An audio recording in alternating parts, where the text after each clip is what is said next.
दर्शक हो, नमस्कार, गुड मॉर्निंग. वेधकमध्ये स्वागत आहे. मी प्रशांत आराध्य. एक ताजी राजकीय घडामोड अशी आहे की माढा लोकसभा मतदारसंघातून विधानसभेची निवडणूक लढवण्याची तयारी करणारे विठ्ठल सहकारी साखर कारखान्याचे अध्यक्ष अभिजित पाटील यांनी आता पंढरपूरमध्ये जोडलेली जी 42 गाव आहेत, पंढरपूरची 42 गावं माढ्याला जोडले. त्याबरोबर माढा तालुक्यात त्यांनी कार्यक्रमांचं आयोजन केलं होतं. खेळ पैठणींचा महिलांकरता म्हणून नागपंचमी आणि रक्षाबंधनच्या मुहूर्तावर त्यांनी खेळ पैठणीचा हे कार्यक्रम विविध ठिकाणी घेतले होते माढा विधानसभा मतदारसंघात.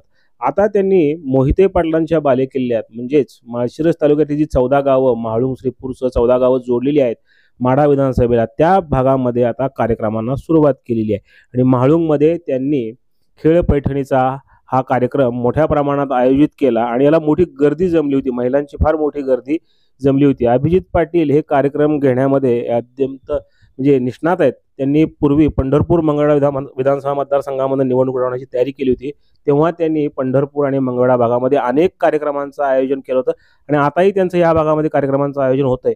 त्यांनी पंढरपूर, मंगळवेढा आणि माढा या दोनही विधानसभा मतदारसंघात तयारी सुरू केलेली आहे आणि कोणत्या मतदारसंघातून लढणार आहेत ते ऐनवेळी जाहीर करणार आहेत. मात्र माढा विधानसभा मतदारसंघामध्ये जिथून शिवतेजसिंह मोहिते पाटील हे स्वतः निवडणूक लढवण्याकरता इच्छुक आहेत शरद पवार यांच्या राष्ट्रवादी काँग्रेस पक्षाकडनं, कारण त्यांचे बंधू खासदार धैर्यशील मोहिते पाटील हे माढा लोकसभा मतदारसंघाचे खासदार आहेत सध्याचे आणि त्यांनी लोकसभा निवडणुकीवेळी या मतदारसंघात मोठी तयारी केलेली आहे. असं असताना सुद्धा अभिजित पाटील हे पंढरपूरचे जे नेते आहेत त्यांनी माढा विधानसभा मतदारसंघामध्ये बस्तान बसवायला सुरुवात केली आहे. या मतदारसंघामध्ये बबनदादा शिंदे हे स्वतः निवडणूक लढवण्याची तयारी करतायत. त्याचबरोबर त्यांचे चिरंजीव रणजितसिंह भैया शिंदे यांचंही नाव जोरात चर्चेत आहे.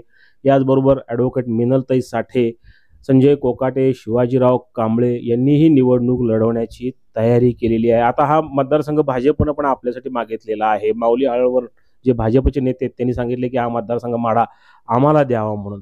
आणि याचबरोबर अनेक नेते अद्याप अजूनही माढा विधानसभा मतदारसंघातून निवडणूक लढवण्याची तयारी करत आहेत. आणि यात आता अभिजित पाटील यांनी मोहिते पाटील यांच्या बालेकिल्ल्यामध्ये जी 14 गावं जोडलेली आहेत माढा विधानसभेला, त्या भागामध्ये कार्यक्रम घ्यायला सुरुवात केलेली आहे. त्यामुळे त्यांची माढा विधानसभेतली तयारी ही जोरदार सुरू आहे.